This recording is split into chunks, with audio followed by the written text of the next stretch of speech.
একটা ছেলেকে পিটিয়ে মারা হচ্ছে। পুলিশ যারা আমরা জানি তারা আমাদের রক্ষক, কথা বোঝা গেল না? তারা আমাদের গাইড দেয়। কিন্তু বর্তমান সময় ওই পুলিশের বিরুদ্ধে কিছু পুলিশ তাদের মন মানসিকতা এত নিচু পর্যায়ে পৌঁছে গেছে, তার ছেলেকে আসামকে লোকাবে নিয়ে পিটিয়ে মেরে হচ্ছে। এটা এই একটা ঘটনা, এমন ঘটনা ভরি ভরি আছে। বলে আনিস খানকে যেমন দ্বিতীয়বার ময়নাতদন্তের জন্য তোলা হয়েছে, আবু সিদ্দিককেও সেম। দেখেছেন তো? আমি কোথার কথা বলছি, এটা যদি আমার কোনো হিন্দু ভাই হতো তাদের যে কাজ পুড়িয়ে দিত, দ্বিতীয়বার বলা সম্ভব? কথা বলেন। তাহলে প্রথম যে তদন্তটা হয়েছে তাহলে সেটা কি হয়েছে? তার উপরে কোর্ট ভরসা করতে পারছে না। এর দ্বারা এটাই বোঝা যাচ্ছে আপনি কোন পদে পাওয়া আছে। সাবধানে চলাফেরা, সাবধানে চলাফেরা করেন। আল্লাহর ভয় অন্তরে রাখেন, আহলে বায়াতের মহব্বত অন্তরে রাখেন। দেখেন আজকে ওকে মারছে আবু সিদ্দিককে, কালকে আমাকে মারবে না, গ্যারান্টি আছে? কথা বলেন। আল্লাহ আমাদের হেফাজত করেন, মন খুলে বলুন আল্লাহুম্মা আমিন। আমি আপনাদের যে কথা বলছিলাম আহলে বায়াতের মহব্বত,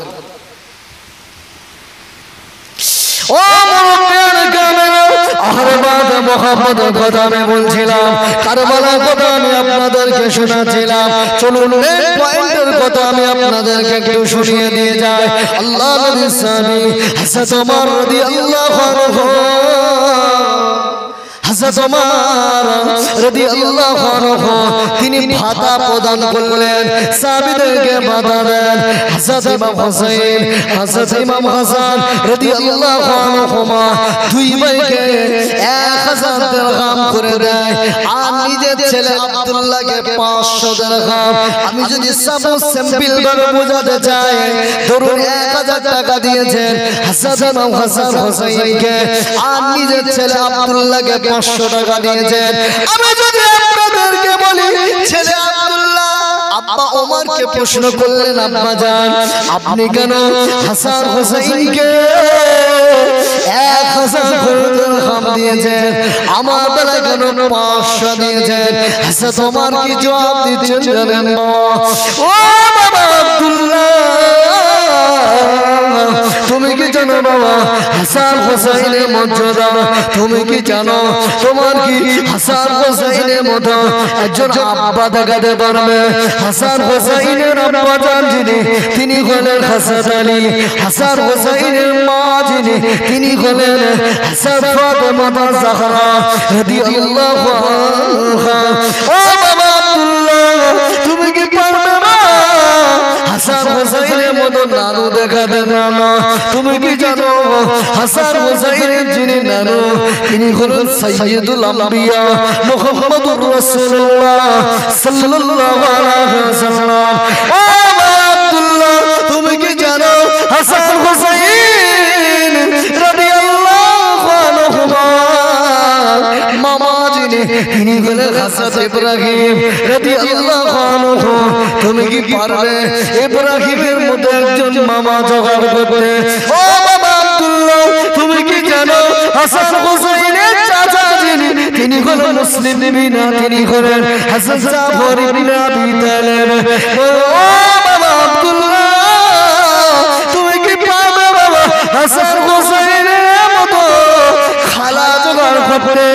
হাসান হুসাইনের খালা হলো উম্মে কুলসুম বিনতে মুহাম্মদুর রাসূলুল্লাহ, রুকাইয়া বিনতে মুহাম্মদুর রাসূলুল্লাহ।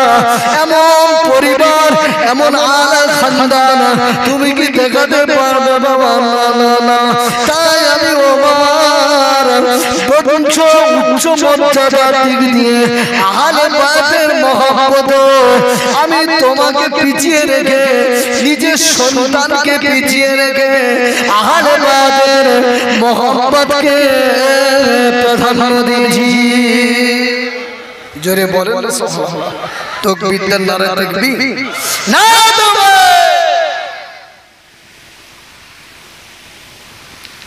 নিজের সন্তানকে বর্তমান সময় কি কথা বলেন, নিজের লোক ভুল করলেও মা আর অপর গরিব মানুষ চুরি করেছে, ভুল করে ধরে নেয়, বিচার তোর হবে। কথা বুঝতে পারছেন না?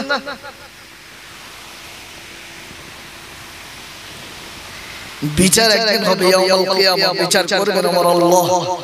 কথা বুঝতে পারছেন? সূক্ষ্ম বিচার, ন্যায় বিচার, কোন পক্ষপাতিত্ব চলবে না। ওই দিনে তো দেখা যাবে বিচার। কথা বোঝা গেল না?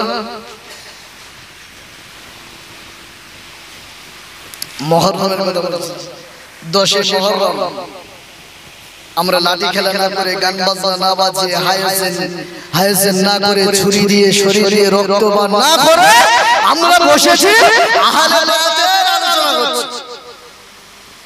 অসুবিধা হচ্ছে? ইমাম হোসেন রাদিয়াল্লাহু আনহু কারবালার মাঠে একের পর এক সব শহীদ হয়ে যাচ্ছে। শেষ প্রান্তরে হাসান ইমাম হোসেন রাদিয়াল্লাহু আনহু হুজুর কারবালা মাঠে যাবে। হুজুরের যে ঘোড়া ছিল দুলদুল, হুজুরের ঘোড়া ছিল দুলদুল, জুলফিকার নামক তরবারি। আমার নবী পাকের দামাদা পাগড়ি, গায়ে আমাজান ফাতেমা জাহরা চাদর। ইমাম হোসেন হুজুরের মাথার দিকে তাকালে মনে হয় যেন কারবালা মাঠে মুহাম্মদুর রাসূলুল্লাহ দাঁড়িয়ে আছে। জোরে বলুন। ইমাম হোসেন হুজুরের তলোয়ারের দিকে তাকালে মনে হয় যেন কারবালা মাঠে হযরত আলী হুজুর দাঁড়িয়ে আছে। ইমাম হোসেন হুজুরের গায়ে চাদরের দিকে তাকালে মনে হয় যেন কারবালা মাঠে আম্মা ফাতেমা জাহরা দাঁড়িয়ে আছে।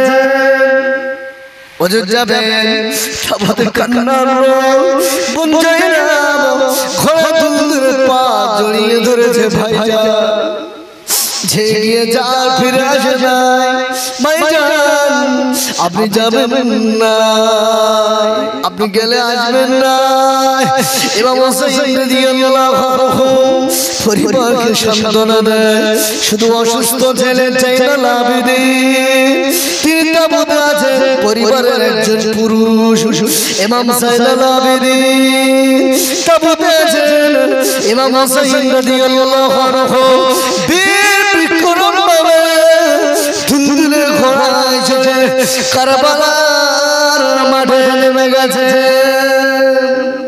ইমাম হোসেন রাদিয়াল্লাহু আনহু হুজুরের লড়াই শুরু করে দিয়েছেন।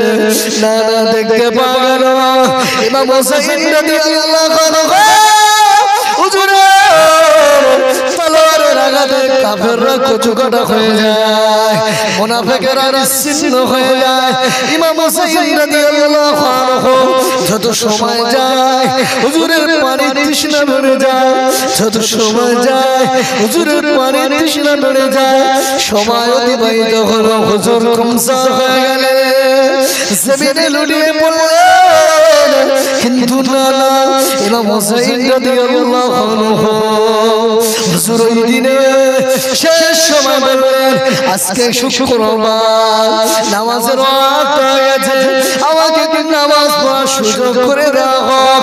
হযরত ইমাম হোসেন রাদিয়াল্লাহু আনহু হুজুরকে নামাজের সুযোগ করে দিয়েছিল।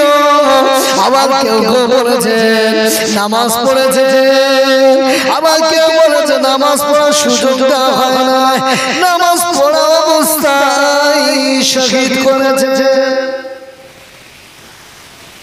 ইমাম হোসেন রাদিয়াল্লাহু আনহু হুজুরের মাথা মোবারক, সার মোবারক কাটবেন, কারো সাহস হচ্ছে না, কিন্তু এই লানত, এই বদদুয়া কিয়ামত পর্যন্ত পেয়ে যাবে। কারো সাহস হচ্ছে না, যে সবাই ঠেলাঠেলি করছে। বুঝতে পারছেন? সিমরজিৎ জৌসান নাম আছে, ওই ব্যক্তি ইমাম হোসেনকে আঘাত করল। লম্বা ইতিহাস। আমি আপনাদেরকে কারবালার এজিদ সম্পর্কে কথা বলছিলাম। এজিদের শাসন আমলে আজার বোঝাতে চাই এজিদ নিষ্পাপ ছিল, এজিদ নিষ্পাপ ছিল না। হাসান ওমর ইবনে আব্দুল